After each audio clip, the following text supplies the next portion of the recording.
Well, hello, everyone, and welcome to the Savvy Sales Lady Live. I'm your host, Christine Harrington, and today we are diving into blind spots.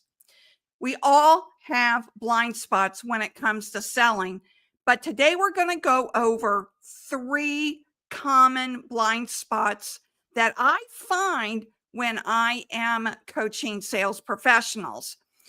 So these blind spots may be silently blocking your success, and you can fix them, but you may not be 100% aware that that's the problem. So let's go over these. But first, let me tell you about a sales professional that I recently coached through a sales lifeline coaching session. Over the past few weeks, I have, done 7 or 8 sales lifeline coaching sessions for sales professionals. And one sales professional in particular, I want to share with you what she's up against because maybe you've experienced this as well. She went to a recent trade show and gathered about 500 leads.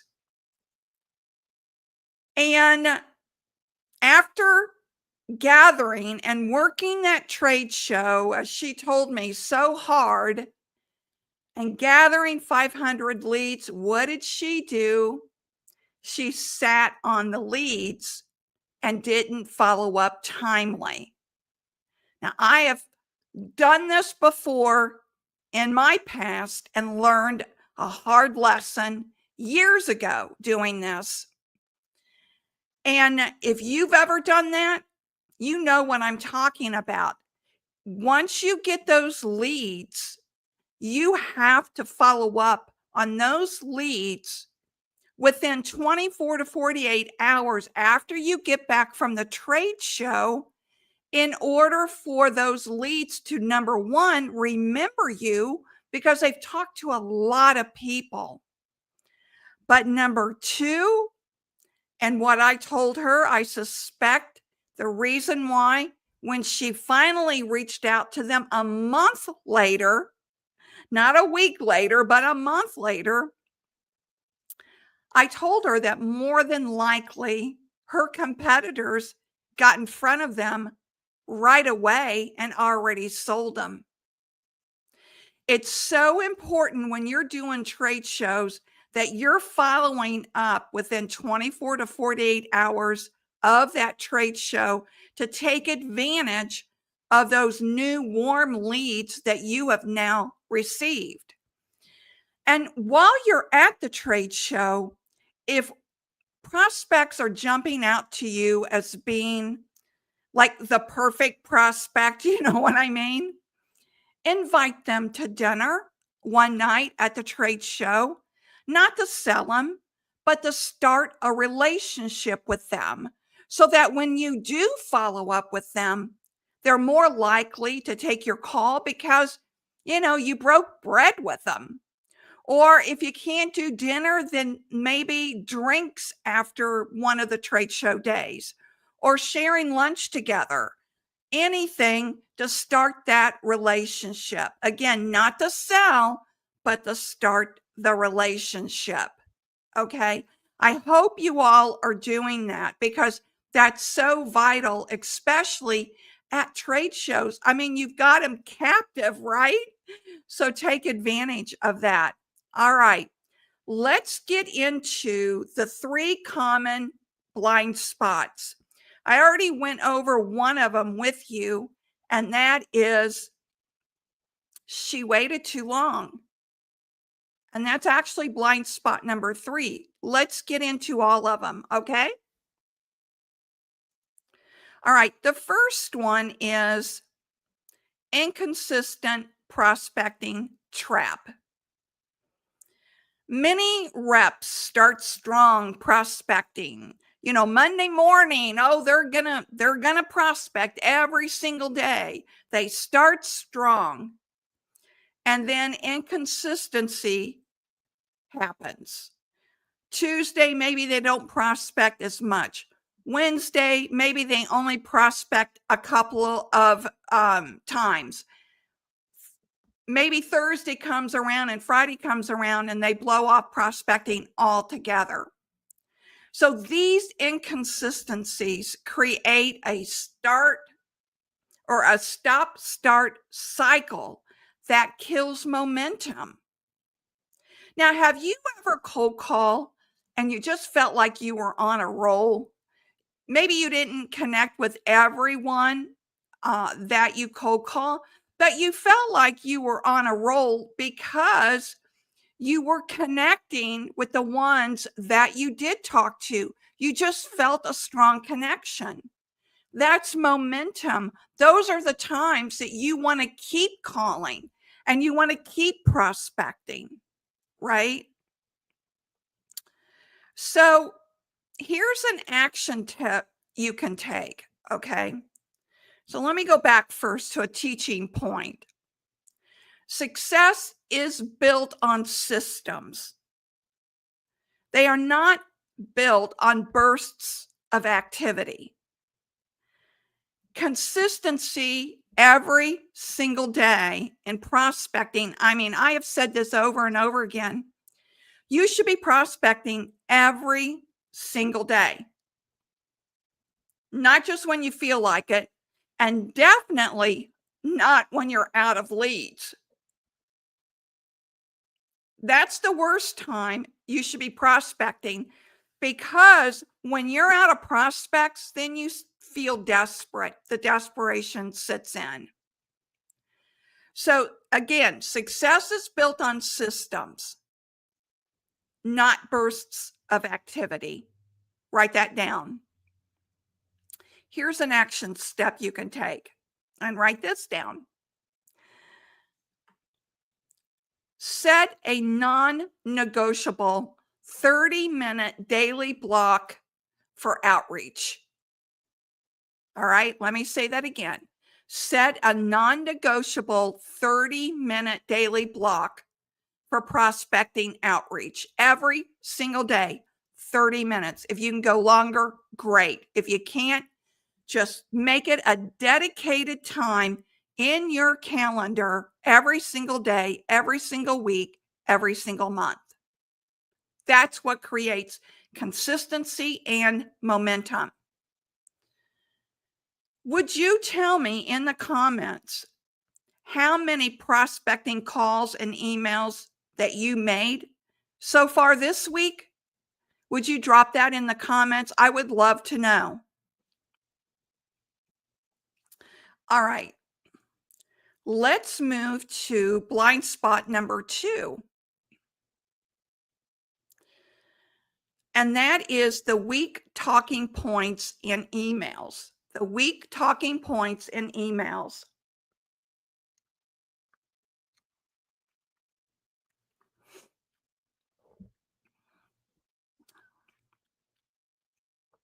So here's the pain point.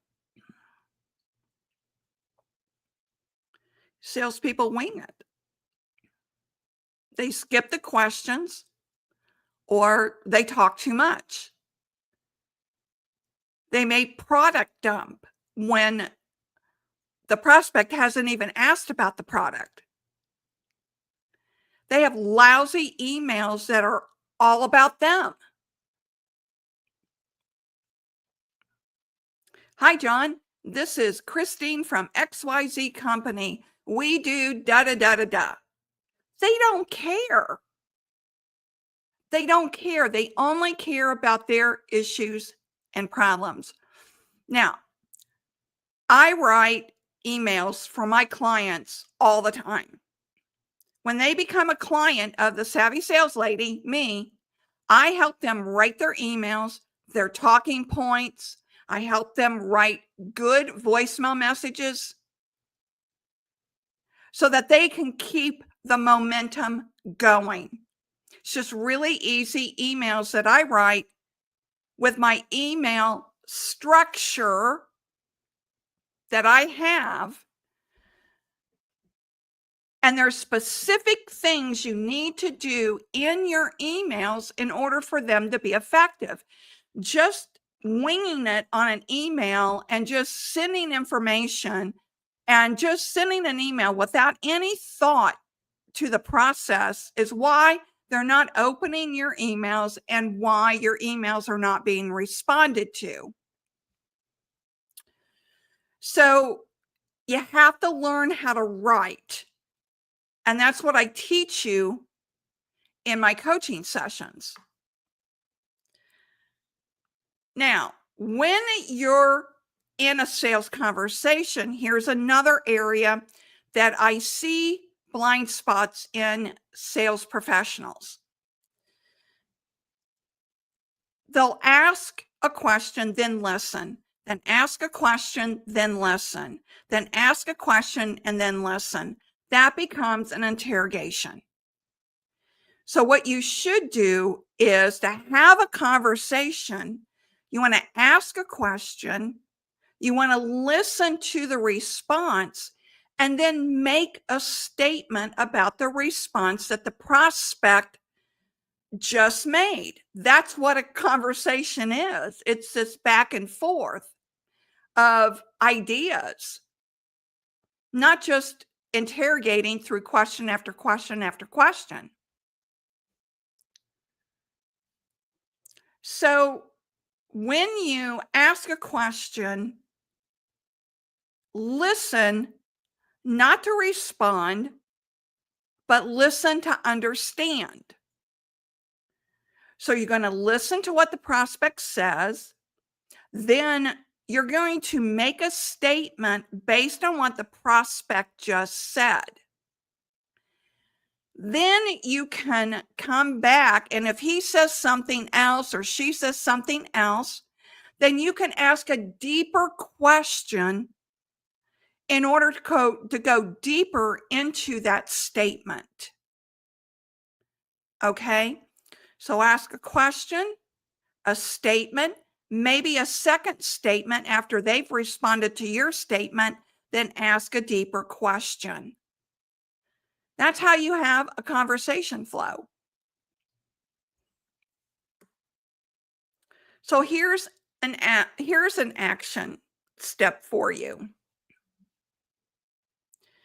Instead of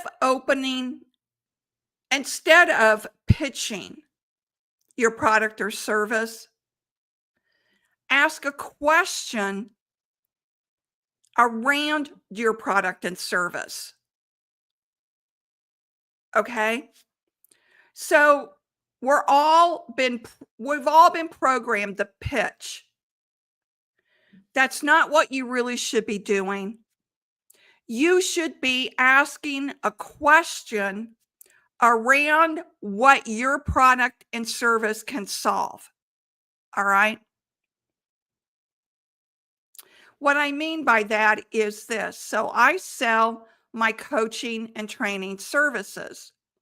So I may ask, I won't pitch my training services. I may ask a question, an open-ended question like, tell me about your sales team's cold calling process or cold emailing process? Tell me about that. I want to uncover what it is that they're doing so I know how to fix whatever it is that's not working.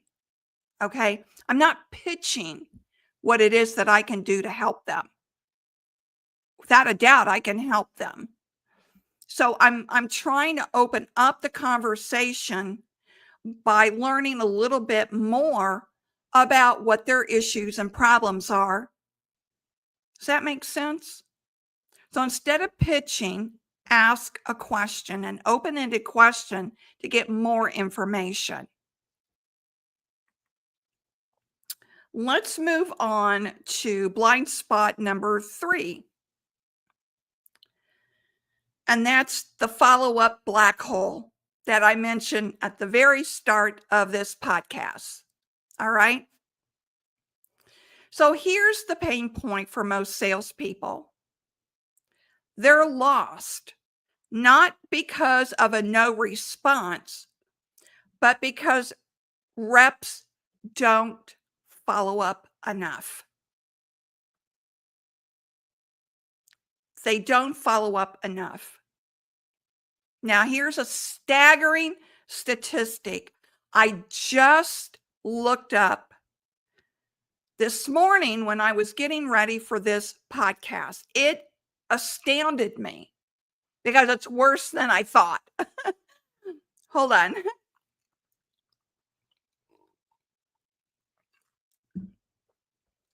As I was telling a coaching client just yesterday in a sales lifeline coaching session, that he is correct, that it's gotten worse trying to reach prospects since COVID.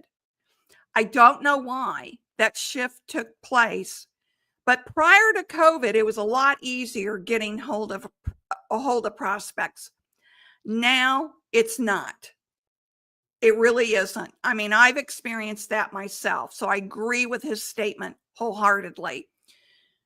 But here is the staggering statistic I looked up for 2025. It used to be that you could reach prospects in 8 to 12 touch points, right? Either through cold calling or cold emails. You know what it is now? This is nuts. It may take 20 to 50 touches. You heard that right. It may take 20 to 50 touches before you connect with that prospect. Scary, isn't it? 20 to 50 touches. Now, 2 teams that I worked with, I just finished out a contract just recently. Last year, 2 teams that I started to work with, both of them, it took me the entire year in 2023, the entire year, to finally connect with the sales VP in order to do these trainings that were set up for 2024. And one went on and did further training with me in 2025. Think about that, an entire year. And I wasn't just prospecting once a month. I was prospecting almost every single week for an entire year with these 2 teams. Yeah, I was. So that's when I knew, man, things have really shifted. So let me say that again. With cold outreach, it may take 20 and 50 touches before you finally connect. Now, warm inbound leads. So warm leads that are coming in through the website, or like this trade show that this sales professional did last month. Those are warm leads. it typically requires fewer. Why? Well, if they're coming in your website, it's because they want information typically. Or if you've met them in a trade show, they want to hear back from you typically. So what happens is it takes fewer touch points because there's somewhat of an interest. And those touch points are between 5 and 12 touch points. 5 and 12 for warm leads. But statistics also show that sales reps, whether it's cold or warm, they're quitting after 1 or 2 touch points. Now, it could be they're unorganized, or it could be the silence they assume means they're not interested, which is not true at all. It is not true at all. And I have lots of stories I could tell you that that's not true. Now, what about the inactive prospects? What about the prospects that you prospected, you gave up on them? Well, on some of those, it could only take maybe 1 to 3 touch points to re-engage.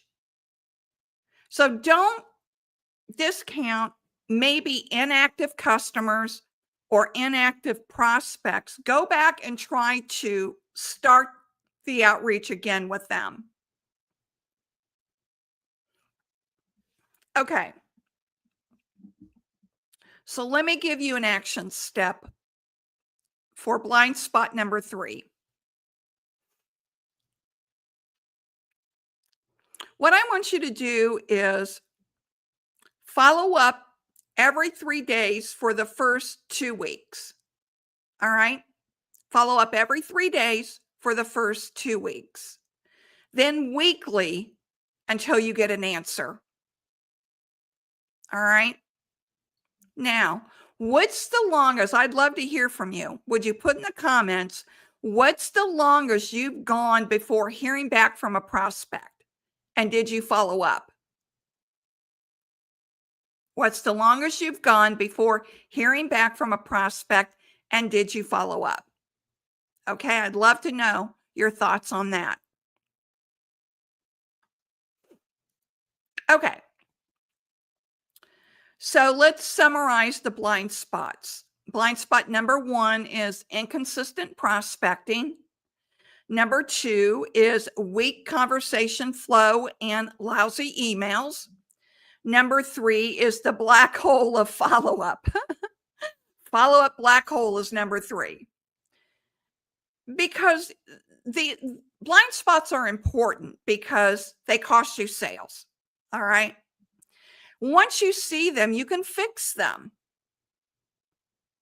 And that's how you unlock consistent results. It's when you are aware of your blind spots and you fix it. Now, I have something I'm working on for you. It's a blind spot assessment tool, and it's coming out soon. So I'll definitely announce it when it comes out. And it's a tool that can help you identify blind spot areas of weaknesses or limitation that you just can't clearly see yourself or see in your sales process. So check back because I will be unfolding that blind spot tool. All right, now,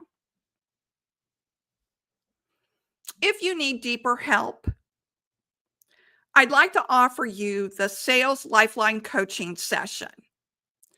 And you and I can personally walk through your sales system and uncover your blind spots.